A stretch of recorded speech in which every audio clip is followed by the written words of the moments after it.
필립의 사연방을 찾아주신 구독자 여러분, 안녕하세요. 오늘도 제 손에는 빅 재미와 긴장감 있는 반전 사이다 사연이 들려 있습니다. 그동안 들려드렸던 사연들 중에 단연 최고라고 자부할 만큼 재밌을 테니 꼭 끝까지 들어주시길 바랍니다.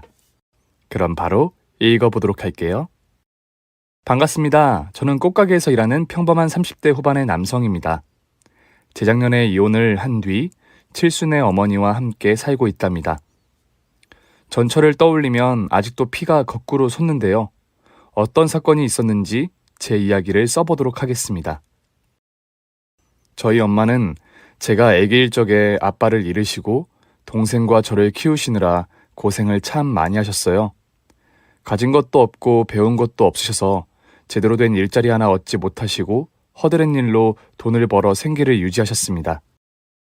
청소부와 파출부 등 몸을 쓰는 일을 주로 하셨는데 제가 4살 무렵에 꽃집에 운 좋게 취직을 하셨어요. 사실 꽃가게에서 일한다고 하면 예쁜 꽃꽂이나 꽃다발을 만들 거라 생각하실 텐데 거의 중노동에 가까운 일을 하셨답니다. 엄마 키보다 큰 화분을 수십 번 날라야 했고 배달 나가야 하는 화분들을 직접 트럭에 싣고 배달을 나가셨다네요. 그래서 매일 손에 굳은 살이 배겨 있었고 허리와 무릎이 남아나질 않으셨어요. 엄마는 저희 남매를 가난하게 키우지 않으려고 온 힘을 다해 일하셨습니다. 그 결과 수년 뒤에 꽃집을 인수하셨고 제가 고등학교 갈 무렵에는 꽃집 건물을 통으로 매입하셨어요. 정말이지 최선을 다해 노력하시면서 사셨던 것 같습니다. 그런데 저는 엄마처럼 열심히 살아보려고 했는데 늘 실패만 거듭했어요. 공부를 잘하지 못해 전문대를 나와 기술직으로 취업을 했는데 급여는 박봉에다가 일만 죽어라 시켜먹는 곳에서 3년 동안 일했는데 돈을 거의 모으지 못한 건 물론이고 기술을 배우기는커녕 잡일과 허드렛 일만 했답니다. 그래도 갈 곳 없이 계속 버티고 잡고 있었는데 어느 날 회사가 말도 없이 문을 닫고 말았어요. 석 달치 임금을 밀려놓고 사장이 도망을 가버렸죠. 인생의 쓴맛을 먼저 맛보고 다른 직장을 구해서 들어가 봤는데 역시나 임금이 밀리거나 말도 안 되는 이유로 잘리는 바람에 연속으로 쓴맛만 맛보았답니다. 제가 이렇게 힘들게 지내는 걸 보신 엄마는 당신의 꽃가게에서 일해볼 생각이 없느냐고 하셨어요. 저는 염치 없고 스스로의 힘으로 세상을 헤쳐나가고 싶다고 말하자 그만하면 인생이 얼마나 힘든지 알 거라며 엄마의 일을 허투루 하지 않을 것 같으니 들어오라고 하셨죠. 사실 갈 곳이 없기도 했고 당장 월세 낼 돈이 없어서 선택을 고민하지 않았습니다.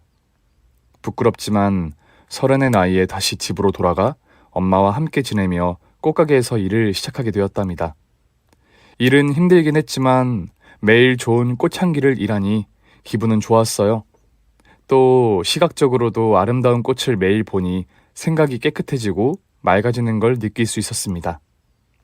그렇게 꽃집에서 열심히 배우고 익히고 일했더니 어느새 제 손은 눈보다 빠를 만큼 능숙해져서 꽃을 포장하고 다발을 만드는데 많은 시간이 필요하지 않았답니다. 매일 100명이 넘는 손님들의 예약 덕분에 퀵으로 배달을 쉴 틈 없이 보냈네요. 또 지나가다가 들어오시는 손님들도 많아서 밥을 챙겨 먹거나 의자에 앉아 쉴 시간이 없었습니다. 그 덕에 저는 엄마께 많은 월급을 받았고 바닥이었던 인생을 양지로 끌어올리는 데 성공했어요. 엄마가 아니었다면 평생 그저 그런 회사를 불안하게 다니며 언제 잘릴지 언제 문 닫을지를 걱정하며 살아가야 했죠. 제 나이가 35이 되도록 꽃집에서 일한 것 말고는 아무것도 해본 게 없었어요. 엄마께서 직원을 구하고 개인 시간을 가지라고 하셨는데 제가 욕심을 내서 이렇게 나이를 먹게 되었죠. 그래서 인연을 만나지 못한 건 아주 당연한 일이었습니다. 또 결혼 생각도 여자를 사귀고 싶은 마음이 없어 40 넘을 때까지 이렇게 꽃만 만지며 살 생각이었어요. 그랬던 제가 어느 날 손님으로 온 여자분에게 첫눈에 반하고 말았습니다. 저보다 조금 어린 것 같았는데 미모는 물론이고 아우라가 보일 정도로 눈부시게 아름다웠어요. 저기 엄마한테 어버이날 선물할 건데 카네이션이랑 장미랑 섞어서 다발로 만들어 주시겠어요? 네? 네네. 알겠습니다. 예쁜 것들로 모아서 만들어 드릴게요. 잠시만 앉아서 기다려 주세요. 그녀에게 첫눈에 반한 저는 손이 벌벌 떨려서 꽃다발을 만들며 계속 실수를 했어요. 마치 처음 꽃을 만질 때처럼 바들바들 떨었죠. 그랬더니 그 손님이 저를 보며 씩 웃더군요. 천천히 하세요. 손이 느린 걸 보니 알바생인가 봐요. 이런 꽃집에도 남자 알바생이 있네요. 저는 알바가 아니라... 잠시만요. 전화가 왔어요. 제가 꽃가게 주인이라고 말하려고 했는데 그 손님이 핸드폰을 꺼내 들어 전화를 받더군요. 그래서 전 꽃다발을 만드는데 신경을 기울였고 떨리는 손을 꼬집으며 겨우 카네이션과 장미를 섞은 아름다운 꽃다발을 완성했어요. 그러자 그녀는 통화를 하면서 카드를 내밀었고 저는 계산을 하며 꽃다발을 넘겨주었습니다. 첫눈에 반했다는 말을 하고 싶었고 데이트를 하자는 말도 하고 싶었는데 이미 그녀는 떠나고 없더군요. 잠시 멍을 때리고 있던 저는 뒤늦게 뛰어나가 인도를 걸어가는 그 여자를 목 놓아 불렀습니다. 하지만 여전히 통화 중이어서 제 목소리가 들리지 않았는지 곧 골목길로 사라지고 말았답니다. 그 시간 이후로 제 머릿속과 마음속 그리고 눈앞에 그녀의 얼굴이 단 한순간도 떠나지 않았어요. 다시 그 손님이 꽃가게를 들려주든지 길에서 우연히 마주쳐야 했는데 한 달 동안 2번의 우연은 일어나지 않았답니다. 그래서 이대로 잊어야 하나 싶었는데 일주일이 더 지나자 저희 꽃가게에 다시 나타났어요. 아직도 알바하시네요? 손이 느려서 오래 갈 줄 몰랐는데 의지가 강하시구나? 저 알바 아닙니다. 여기 사장이에요. 사장이요? 어머, 내가 실수를 했네. 기분 상했다면 사과할게요. 아닙니다. 괜찮습니다. 손님, 저기 사과 말고 다른 걸 주시면 안 될까요? 뭘요? 손님 전화번호요. 제가 아무 여자한테나 연락처를 달라는 놈은 절대 아닙니다. 지난번에 들려주셨을 때 첫눈에 반했습니다. 그때 손님을 따라 나가 고백하려고 했는데 벌써 골목길로 사라지고 안 보이더라고요. 나한테 반했다고요? 그런데 전 꽃집 사장님 같은 스타일을 안 좋아해서 어쩌죠? 저는 고백 말고 다른 말은 생각도 예상도 안 하고 있어서 뭐라 대답해야 할지 몰랐습니다. 그렇게 꿀먹은 벙어리로 꽃다발을 만들었고 곧 계산을 했는데 이대로 보내는 게 아쉬워서 포기하지 않고 다시 말을 걸었습니다. 저기 손님, 제가 아주 싫은 게 아니라면 딱 한 번이라도 만나주시면 안 될까요? 저 그동안 손님 생각에 일이 손에 잡히지도 않고 잠도 설치고 있어요. 지난번 들러주시고 난 뒤부터는 상사병에 걸려 미치겠다고요. 제발 한 번만 만나주시면 안 될까요? 식사도 좋고 커피라도 좋습니다. 죄송하지만 전 꽃집 남자랑은 만나고 싶지 않네요. 뭔가 특별해 보이잖아요. 저는 평범한 사람을 만나고 싶습니다. 그만 들이대시고 다른 여자 알아보세요. 저는 진심입니다, 손님. 손님! 그녀는 제가 애타게 부르는데도 그냥 나가버리더군요. 이렇게 제 고백은 제대로 까이고 말았네요. 그런데도 저는 그녀를 잊지 못하고 다시 한 번만 더 만나기를 바랐습니다. 10번 찍어 넘어가지 않는 나무 없다는 말이 있듯이 계속 고백을 하고 싶더라고요. 30대 중반에 이런 짝사랑을 한다고 해서 우습게 보일 수 있겠지만 저는 그 누구보다도 진지했고 열정적이었습니다. 그 손님은 한동안 꽃가게에도 근처 거리에서도 보이지 않았어요. 제가 아는 거라고는 얼굴뿐이었으니 찾을 방법은 아무것도 없었습니다. 그녀가 저를 찾아오지 않는 이상 만나기 어려웠죠. 그런데 얼마 뒤 하늘이 도왔는지 그녀가 제 꽃가게에 다시 찾아왔습니다. 저는 너무 기뻐서 소리를 지르고 말았어요. 오셨군요. 제가 그동안 얼마나 기다린 줄 아세요? 아직도 포기하지 않으신 거예요? 꽃집 사장님이라 그런지 귀엽고 낭만이 있네.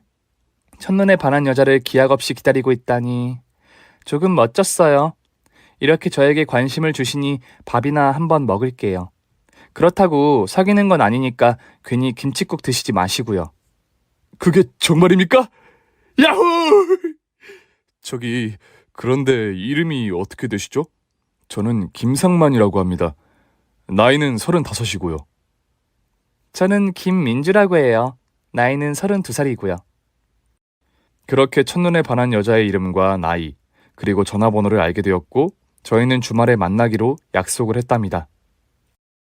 결국 제가 꿈꿔왔던 그녀와 첫 데이트를 하게 되었어요. 저는 멋이라는 멋은 엄청 부리고 엄청 크고 아름다운 꽃다발을 들고 자리에 나갔습니다. 약속한 장소에서 기다리고 있는데 저 멀리서부터 아우라를 뿜어내며 민주 씨가 걸어오더군요. 그녀를 다시 보게 된 순간 분명 제 아내가 될 거라는 느낌을 받았습니다. 저희는 맛있고 즐겁고 유쾌한 식사를 하게 되었고 2차로 카페까지 가게 되었어요. 저는 허파에 바람이 든 것처럼 웃음이 끊이지 않게 나왔답니다. 누가 보면 넋 빠진 놈으로 알 정도였죠. 저는 주변 시선 따윈 상관하지 않고 민주 씨에게 끝없이 구애를 보내는 눈빛을 보냈습니다. 그랬더니 민주 씨가 제 진실한 마음을 알아주셨는지 저와 사귀겠다고 대답해 주었답니다. 정말이지 제 생애 최고의 날을 꼽으라고 하면 아마 그날이 아닐까 싶네요. 저희는 빠른 속도로 서로에게 깊어졌고 뜨거워졌으며 찬란해졌습니다. 매일 볼 때마다 느끼는 거지만 제 아내가 될 사람이라는 걸 항상 느낄 수 있었답니다. 그래서 사계절을 한번 보내고 나서 프로포즈를 했어요. 세상 어디에도 없는 아름다운 꽃다발을 주면서 말이죠. 민주 씨는 저의 프로포즈를 기다려왔다며 왜 이제야 하는 거냐고 볼멘 소리를 하고는 꽃다발과 반지를 받아주었습니다. 그렇게 저희는 부부가 되기로 약속했어요. 먼저 예비 처가에 가서 인사를 드렸는데 저에 대해 아무것도 묻지 않으시고 결혼을 허락하셨습니다. 제 인상이 아주 좋다며 당신들의 딸을 굶겨 죽일 관상이 아니라고 농담처럼 말씀하시며 환대해 주셨네요. 그래서 다음으로 저희 집에 민주 씨를 데려가 소개했는데 제 여동생이 민주 씨를 본 적이 있다며 말을 꺼냈습니다. 지난번에 우리 오빠 꽃집에서 나오는 걸 본 적 있어요. 그리고 근처 카페에서도 언니를 본 적 있고요. 아, 그러셨어요? 한 동네에 살아서 마주쳤나 봐요. 제가 무슨 실수를 하거나 이상한 모습은 아니었죠? 네? 아, 그럼요. 워낙 예쁘셔서 한 번 봐도 까먹지 않을 얼굴이라 알아본 거예요. 오빠가 누구한테 반했나 했더니 어쨌든 반가워요, 언니. 여동생은 반갑다고 말했지만 표정이 어딘가 떨떠름해 보였습니다. 자기보다 예쁜 여자를 봐서 그런 거라 생각하고 말았죠. 이어서 엄마가 민주 씨를 보고 많이 좋아해 주셨습니다. 보통 직장에 보통의 부모님과 살고 있다는 말에 그런 건 상관없으니 저와 잘 만나고 잘 살아주면 된다고 하셨네요. 얼굴이 참 예쁘네. 이런 얼굴을 가진 사람이니 마음도 참 곱겠어. 에이, 아니에요. 착하게 살려고 노력만 하는 사람일 뿐이에요. 그리고 상만 씨에게 성품을 닮으면서 살아갈 거예요. 어머님도 아시겠지만 진짜 순수하고 때묻지 않은 남자잖아요. 이렇게 훌륭한 아들의 어머니는 어떤 분인지 많이 궁금했는데 상상했던 것보다 훨씬 더 아름다우세요. 말도 참 예쁘게 하네. 우리 상만이가 여자복이 이렇게 있을 줄이야. 그동안 여자를 안 사귀고 일만 하더니 민주를 만나려고 그랬던 것 같아. 고마워. 그렇게 엄마는 민주 씨를 두 팔 벌려 허락해 주었고 처음 본 날 며느리로 인정해 주셨습니다. 그런데 민주 씨가 떠나가자 여동생이 쓸데없는 말로 제 기분을 언짢게 하더군요. 오빠, 저 여자랑 결혼을 결심한 거야? 내가 보기엔 느낌이 안 좋아. 얘가 왜 이래? 아까 표정이 좋지 않더니. 네 새언니 될 사람한테 질투라도 하는 거야? 뭐? 질투? 오빠, 지난번에 길에서 언니를 본 적이 있는데 지금과는 아예 달랐어. 분위기도 옷차림도 말이야. 꼭 나가요 언니들 같았다고. 뭐? 이게 말이면 다인 줄 아는? 너 지금 내 아내 될 사람들어 나가요라고 했냐? 어디서 그따위 막말을 해? 너 도대체 왜 이러는 거야?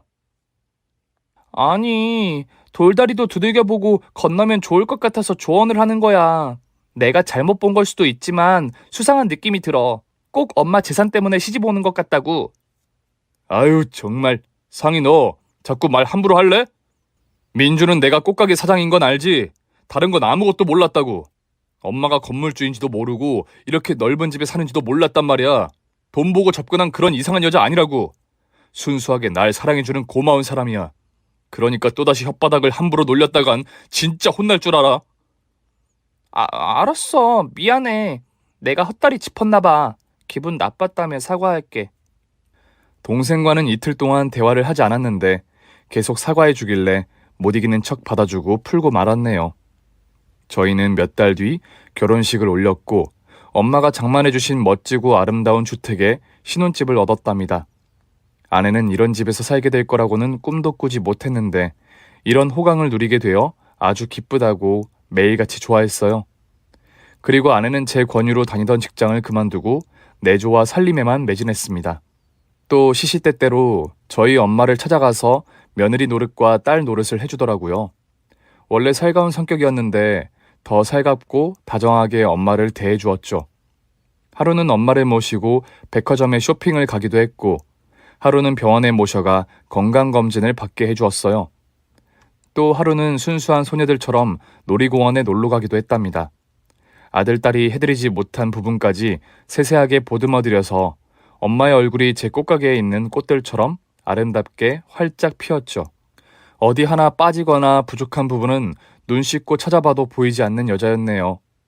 그런데 제 여동생이 때때로 한 번씩 제 속을 긁더라고요.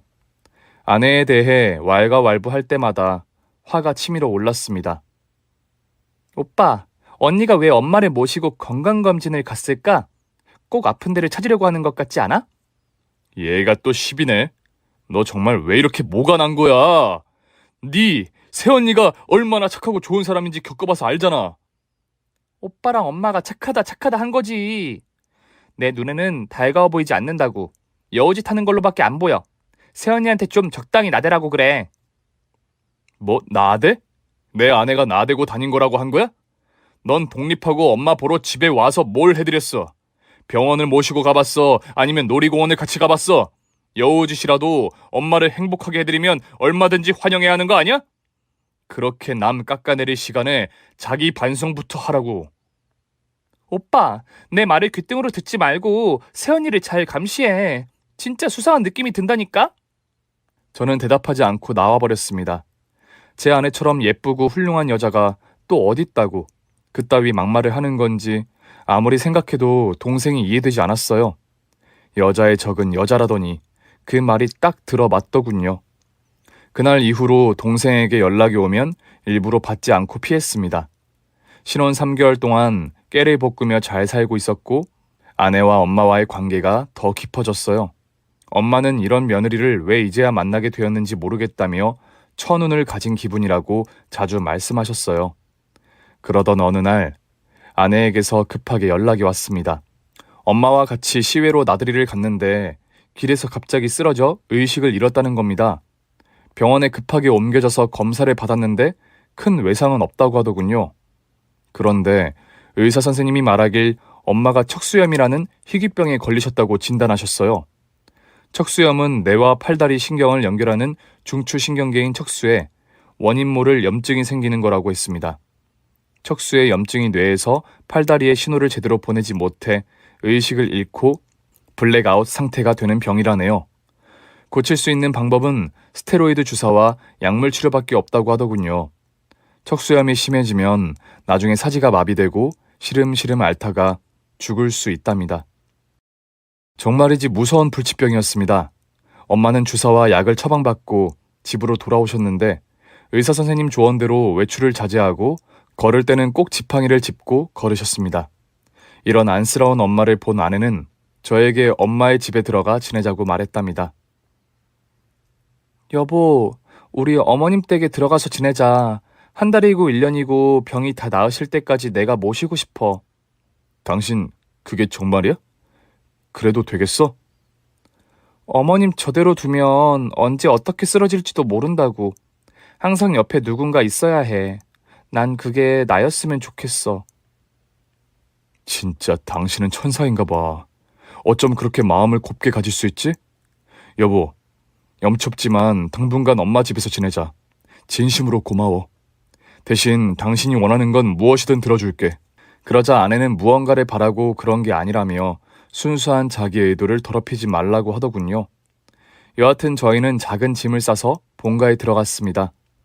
생각했던 대로 아내는 엄마한테 최선을 다했어요.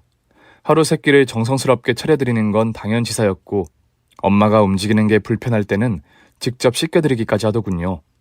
또 외출을 하지 못하니 집에서 할 수 있는 재밌는 취미를 함께 했답니다. 뜨개질과 퍼즐 맞추기, 보드게임 등과 같이 머리를 많이 쓰며 의식의 흐름을 단단하게 하는 취미로 말이죠. 이렇게 애쓰는 아내에게 더할 나위 없이 고마워서 제가 가진 전부를 당장이라도 주고 싶은 심정이었습니다. 그렇게 정성스러운 간병을 받으셔서 잘 회복하실 줄 알았는데 엄마는 날이 갈수록 약해지셨고 약물 부작용으로 체중이 과도하게 늘었습니다. 일어서서 걷는 것조차 어려운 지경에 달했죠. 또 잠이 얼마나 많이 늦었던지 하루에 16시간은 꼬박 주무셨어요. 그것 또한 약물 때문에 그런 것 같았습니다. 그러자 아내는 자기가 잘 돌보지 못한 탓에 그런 것 같다며 힘들어 하더군요. 여보, 내가 도움은 못 되고 방해가 되었나 봐. 어머님 몸은 갈수록 나빠져. 그게 왜 당신 탓이야? 병원에서 그랬잖아. 불치병이라 약으로 치료되는 게 아니라고. 특별한 수술이나 치료법이 없다니까 이런 거야. 그리고 당신이 없었더라면 엄마는 더 심하게 아프셨을 거라고. 정말 그럴까? 나 잘하고 있는 걸까? 어머님만 보면 내 가슴이 너무 아프다 못해 시리고 그래. 으이구, 이 착한 여자야. 당신 덕분에 엄마가 지금 상태라도 유지하고 계신 거야. 그러니까 괜한 자책하지 말고 하던 대로만 해줘. 불안해하고 우울해하는 아내는 늘 제 곁에 안겨 눈물을 보였습니다. 친엄마도 아닌 시어머니에게 이렇게까지 큰 정을 주는 걸 보니 제가 결혼을 정말 잘했다는 걸 하루에도 100번씩은 느꼈답니다. 한편 여동생도 얼마 뒤 본가로 들어왔어요. 몸이 아파 쓰러진 엄마를 간호하겠다고 뒤늦게 찾아온 거죠. 제가 아내를 따라하는 거냐고 볼멘 소리를 했더니 자기가 옆에 있어야 엄마가 하루빨리 나을 거라며 자신감에 찬 모습으로 들어왔습니다. 새언니, 앞으로는 엄마가 드실 식사는 제가 준비할게요. 언니가 해드리는 음식에 문제가 있어 몸이 더 약해지는 것 같아서요. 그 말을 듣자 놀란 아내는 아무 말도 하지 못했고 옆에 있던 제가 대신 화를 내줬습니다. 이게 또 헛소리를 짓거리네? 야! 네 새언니가 그동안 얼마나 지극정성으로 엄마를 모셨는 줄 알아? 감사하다고 절을 해도 모자랄 판에 뭐? 음식에 문제가 있는 것 같다고? 너 진짜 안 되겠다. 당장 나가! 효녀 코스프레 하지 말고 당장 나가라고! 미안해. 내가 말이 헛나왔어. 엄마가 편찮으셔서 그런지 사방이 다 적으로 보이네. 새언니 죄송해요. 제 말이 좀 거칠었네요. 그동안 엄마 모셔줘서 감사드려요. 아, 네. 별 말씀을요. 저는 괜찮습니다, 아가씨. 그럼 앞으로 같이 어머님을 잘 모셔보도록 해요. 그래요. 제가 왔으니까 엄마는 금방 쾌차하실 겁니다. 여동생은 가시가 있는 말을 뱉으며 끝까지 아내를 불편하게 하더군요. 여하튼 여동생까지 저희 식구들은 한 집에 모여 살기 시작했습니다. 동생은 자기가 잘 돌보겠다고 신신당부하더니 엄마의 몸은 갈수록 더 나빠지기만 했어요. 동생이 왔다 해서 달라지는 건 없었답니다.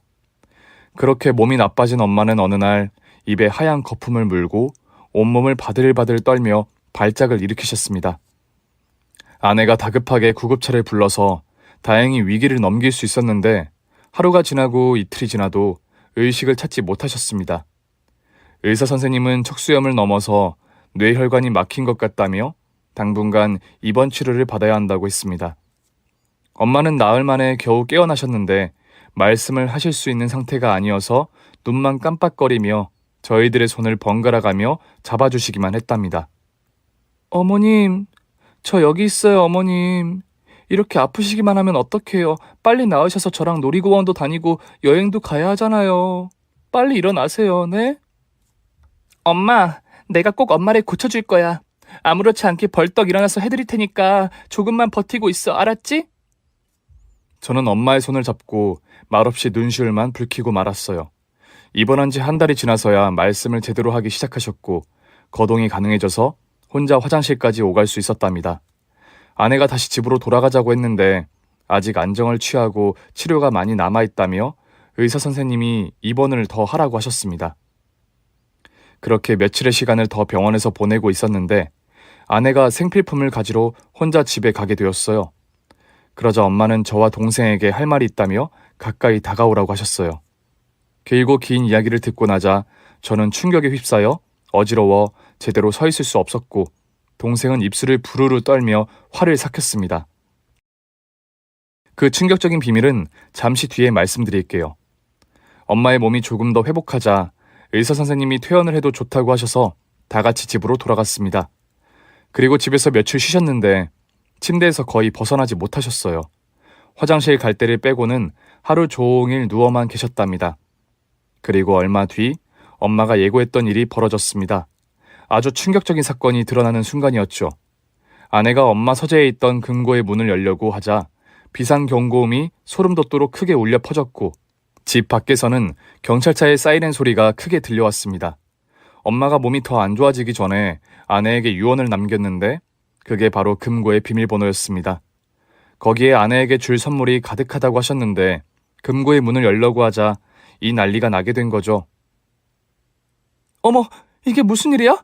어머님 금고 비밀번호 누르고 당겼을 뿐인데 경고음이 울리고 있어요. 이거 왜 이래요? 내가 너한테 주는 마지막 선물인데 아직 열지 못한 거니? 그럼 대신 열어서 주마. 이연병하려나.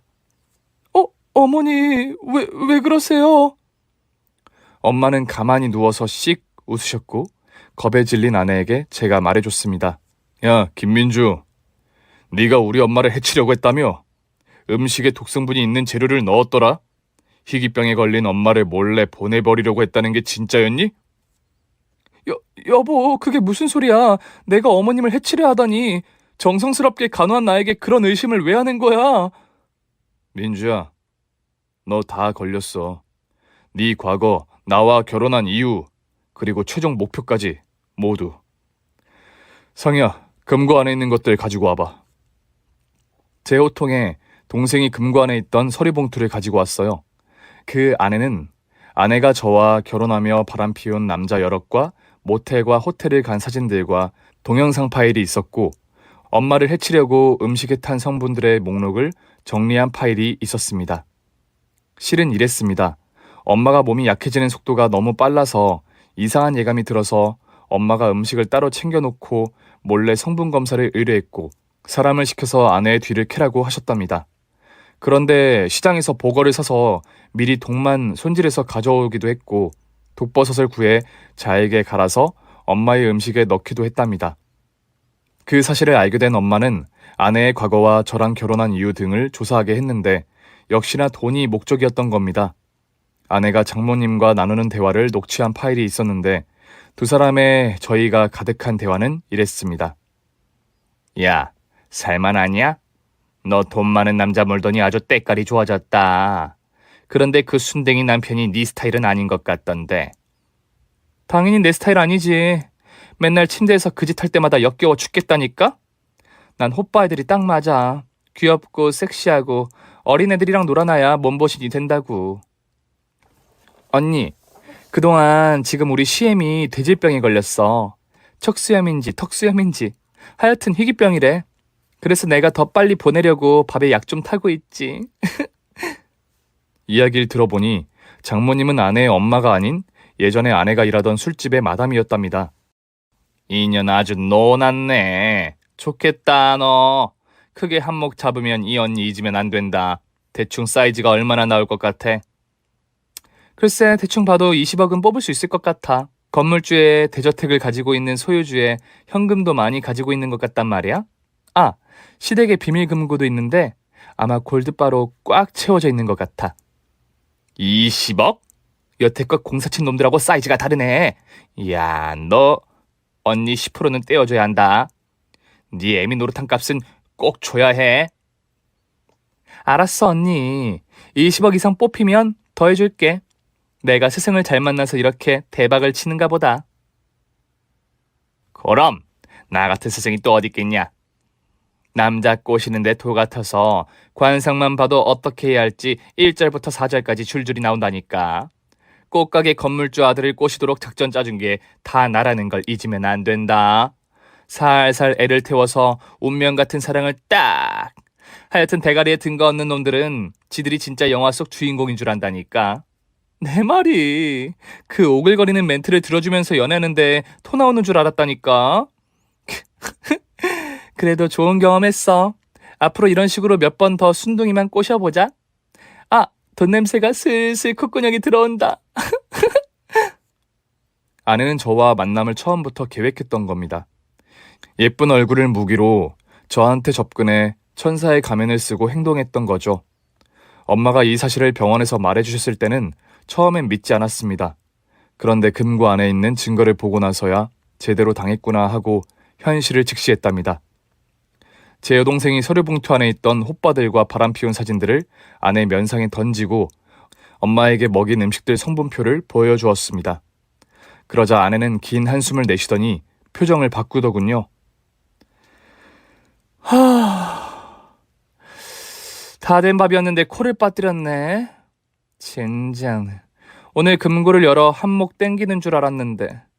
저 할망구가 유산을 주겠다고 해서 해피엔딩인 줄 알았는데 완전 나가리네? 멍청한 가족들인 줄 알았는데 꽤나 대가리가 돌아갔나 봐? 내가 연기를 좀 잘하는 게 아닌데 말이야?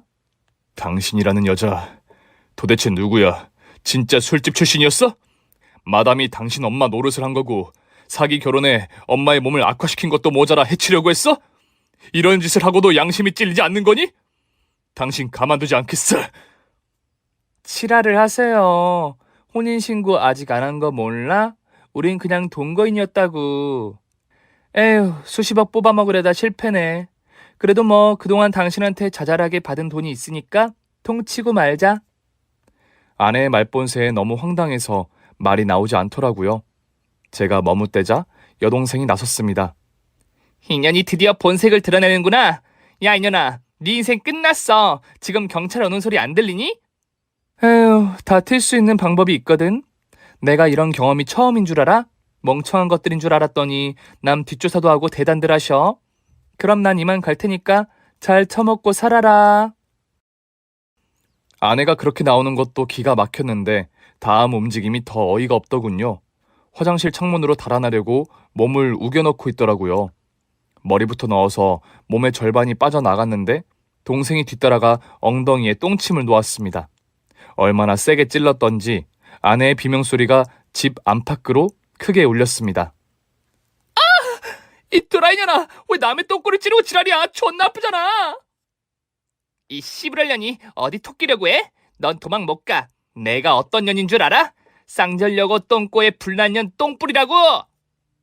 뭐? 똥꼬에 불이 났다고? 진짜 도라이년이네. 야, 이거 안 나? 저리 가. 아내의 발길질에 동생이 화장실 바닥에 넘어졌다가 다시 일어나서 이번에는 샤워기로 아내의 똥꼬를 찔러버렸습니다. 이번에 아내는 비명이 아니라 짧게 헉 소리를 내며 화장실 바닥으로 떨어졌습니다. 이 정신 나간 년 샤워기로 똥침을 해? 젠장, 걸을 수가 없어. 똥꼬의 고통이 두 다리에 전해져 끔찍할 수 없다고. 이런 젠장, 잡히면 끝장인데. 이제 알겠지? 내가 왜 똥불년인지 말이야. 이년아, 그거 알아? 이제 시작이라는 걸? 동생은 자빠져 있는 아내를 발로 밟기 시작했습니다. 얼마나 밟혔던지 아내의 콧뼈가 부러지고 강냉이 두 알이 화장실 바닥에 굴러 떨어졌답니다. 저와 엄마는 동생에게 그만하면 됐다고 경찰에 넘기자고 했는데 동생은 이성을 잃은 지 오래라 전혀 먹히지 않았어요. 동생은 아내의 머리채를 잡고 변기통에 처박아 버렸습니다. 일이 이렇게 될 줄 알았는지 1시간 전 동생은 변기에 볼일을 보고 물을 내리지 않았답니다. 덕분에 아내의 머리와 면상은 똥색으로 물들었습니다. 정말이지 제 여동생은 똥불년이 맞았습니다. 그렇게 호되게 당한 아내는 태도를 급히 바꿔 살려달라고 애원했습니다. 아가씨, 저 좀 살려주세요. 똥꼬도 찔리고 똥물에 처박혔으면 됐잖아요. 경찰을 물려주던가 나를 저 창문으로 넘어가게 해주세요. 이년아, 이제 겨우 1절 끝났어. 다음은 2절이야. 따라 나와. 아내의 머리채를 잡고 끌고 나오자 집안에 똥냄새로 가득 찼습니다. 경찰이 왔다고 초인종을 울렸는데 동생은 아직 문을 열어줄 때가 아니라며 가만히 있으라고 하더군요. 저와 엄마는 코를 막고 이쪽으로 오지 말라고 했는데 동생이 끝까지 끌고 와서 아내를 저희 옆에 무릎을 꿇렸습니다. 자, 2절 시작이요. 일단 우리 엄마랑 오빠한테 빌어. 그리고 처맞아. 그 다음에 니년을 어떻게 할지 결정해보겠어. 이윽고 똥칠한 얼굴로 납작 엎드린 아내가 저한테 사과를 했습니다. 여보, 미안해. 내가 잘못했어. 돈에 눈이 멀어서 당신한테 의도적으로 접근했어. 그런데 당신이 아는 게 모두 사실은 아니야. 당신을 사랑했던 건 진심이었어. 아유, 냄새. 내가 이런 여자를 사랑했다니 믿기지가 않는다. 야, 거짓말한다고 내가 널 용서하겠니? 그냥 닥치고 경찰한테 끌려갈 준비해라. 여보, 안 돼. 그러지 마. 당신 나 사랑하잖아. 우리 이렇게 하자. 내가 계속 당신하고 결혼 생활을 할게. 나랑 침대에서 그거 하고 싶지 않아? 당신 엄청 좋아했잖아. 진짜 술집년 출신이 많네. 어쩜 이렇게 싼티나는 말을 하니? 똥물에 처박히고 감옥에 가는 게 너의 최종 목적지야. 축하해, 김민주. 안 돼, 여보. 제발 이러지 마. 내가 더 잘할게. 그러니까 여기서 멈춰줘. 저는 도리질을 하고 눈을 돌렸더니 이번에는 엄마한테 용서를 빌더군요. 어머님, 제가 죽을 죄를 지었습니다. 어머님, 부모 없이 혈혈단신으로 개고생하며 살아오다 보니 세상 사는 게 막막하고 힘들 때가 하루 이틀이 아니었어요. 그래서 제가 이 꼴이 난 거라고요. 어머님이 절 다시 받아주신다면 새 사람이 되어 착하게 살겠습니다. 제발 밖에 있는 경찰에 그냥 돌려보내주세요. 금고가 잘못 눌렸다고 해명해주세요. 에휴, 끝까지 거짓말이네. 내가 네 부모까지 조사를 다 해봤어. 평범한 집안에서 평범하게 사시는 분들이더구나. 네가 고등학교 때부터 20대 내내 사고를 하도 많이 쳐서 의절을 한 걸 다 알고 있다. 태생은 평범한데 어쩌다 이렇게 됐을까? 그냥 악마 새끼가 태어난 거지. 너 같은 년은 시궁창이 어울려. 감옥 말이야, 이년아. 어머님, 여보, 아가씨, 정말 저를 살려주지 않을 거예요? 저희 세 사람이 똥물에 젖은 아내를 내려다보며 그렇다고 말해줬더니 또다시 태도를 바꾸었습니다. 젠장 맞을. 이 정도 하면 그냥 넘어가 주지. 나한테 뜯긴 것도 쥐뿔 없으면서 엄청 지랄하네, 이것들아. 나 술집년 출신 맞아. 성질머리가 어떤지 보여줄까? 나 혼자 안 죽어. 나 죽기 전에 니들 저승길에 보내줄 거야. 그러더니 자리에서 벌떡 일어나 저희 세 사람에게 달려들었어요. 우악스럽고 사나운 짐승이 돼서 말이죠. 그런데 제 동생이 다시 머리채를 잡아채서 복부에 니킥을 가격했습니다. 그리고 바닥에 있던 효자손을 들고는 아내의 똥꼬에 똥침을 해버렸답니다. 내 똥꼬! 젠장! 똥이 줄줄 새는 기분이야. 똥꼬에 힘이 들어가지 않는단 말이야, 젠장! 그런데 아내는 진짜로 바지 사이로 카레 색깔의 똥을 지리고 있더군요. 위아래로 아주 그냥 똥칠을 제대로 했답니다. 동생은 똥침을 빼고 아내를 거실 바닥으로 날라차기를 해버렸습니다. 프로 레슬링에 나오는 그런 기술 말이에요. 그동안 동생이 고등학교 때 한가닥 했다는 말을 우습게 들었는데 지금 와보니 모두 진짜였습니다. 앞으로 동생 말을 잘 듣고 살아야겠다는 결심이 절로 나왔어요. 드롭킥을 맞은 아내는 고성을 지르며 똥을 계속해서 지렸습니다. 똥침을 연타로 맞고 똥물에 처박히고 돼지게 밟혀 강냉이가 털리고 드롭킥으로 나자빠지는 마무리까지. 정말이지 눈앞에서 액션 영화 한 편을 본 기분이었답니다. 그리고 동생이 인터폰으로 대문을 열어 경찰들이 들어오게 했죠. 경찰들은 집 안에 들어오자마자 코를 막았고 바닥에 뒹굴며 똥을 지리고 있는 아내를 발견했어요. 저 여자 똥을 싸고 있는 거 아니에요? 저기 사모님, 저희는 금고 때문에 왔습니다. 비상벨이 울려서 출동한 거라고요. 이 똥 싼 여자는 저희한테 맡기지 마시고 구급대를 부르세요. 어이, 박경사. 저기 똥 지리고 있는 년이 내 금고를 털어갔어. 금고 안에 있는 게 다 사라졌다고. 그러니까 자네들이 처리해야 하는 건 바로 똥 지린 전년이야. 네? 주말 근무도 짜증나는데 똥 지린 여자를 치우라니. 냄새. 이보게들, 이 물건 아주 대단한 년이야. 사기꾼에다가 날 해치려고 했다고. 또 절도까지 했으니 종합 선물 세트 그 자체라고. 주말에 나와 큰 실적 올리면 자네들도 좋지 않겠어? 그리고 조만간 내가 한우 사들고 지구대 찾아갈게. 어여 데려가. 그래요? 이 여자가 사기치고 사모님을 해치려고 했다고요? 알았어요. 우리가 데려가는 수밖에 없죠. 자, 김순경, 이순경, 얼른 팔다리 잡고 들고 나와. 이에 순경 둘은 코에 휴지를 틀어 막더니 각각 아내의 팔다리를 잡고 집안에서 빠져나갔습니다. 마지막 아내의 얼굴을 봤는데 그 얼굴이 진짜였던 것 같습니다. 못생기고 추악하고 더러운 얼굴이 말이죠. 그렇게 아내는 경찰서로 끌려갔다가 이틀 뒤 검찰로 넘겨졌습니다. 사기꾼에 엄마를 해치려고 했으니 아주 큰 벌을 받게 될 거라고 검사가 알려주더군요. 몇 주 뒤 재판이 열렸는데 엄마가 금고에 남겼던 증거들이 큰 몫을 해서 막대한 징역을 선고받아 시궁창에 썩게 되었답니다. 저희 엄마의 돈을 가로채고 망치고 해치려고 했던 아내의 최후는 그렇게 끝이 났네요. 이후 엄마는 몸을 많이 회복하셨습니다. 아쉽게도 척수염이라는 희귀병에서 완전히 벗어나진 못하셨지만 지팡이를 짚으시며 잘 돌아다니셨어요. 건물을 관리하시기도 했고 제가 일하는 꽃가게에 자주 놀러 오시기도 했답니다. 그리고 저와 여동생은 엄마의 집으로 완전히 들어가 살게 되었어요. 그렇게 1년이 지난 뒤에는 동생이 멋진 남자와 결혼을 해서 따로 나가서 살게 되었고 저는 아직도 엄마와 둘이 살고 있습니다. 제가 전처를 데리고 온 큰 부류를 해서 쉽게 나가 사는 게 되지 않더라고요. 그래서 다음 결혼은 언제쯤 할지 모르겠네요. 여자 볼 줄 모르는 놈이 이렇게 큰 일을 당할 뻔했던 사연을 아주 솔직히 써보았습니다. 제 욕을 하시는 분들이 계신다면 다에게 듣겠습니다. 그리고 세상을 너무 믿지 않고 여자를 많이 믿지 않도록 하겠습니다. 그럼 여기서 글을 마치도록 할게요. 들어주신 모든 분들께 감사드립니다. 오늘의 사연은 역대급 사이다네요. 여동생의 응징이 머릿속에 각인이 새겨진 기분이 드시죠? 그럼 구독과 좋아요, 알림 설정까지 꼭 눌러주세요. 저는 내일도 변함없이 여러분께 재밌는 이야기를 들려드리러 찾아오겠습니다. 안녕히 계세요.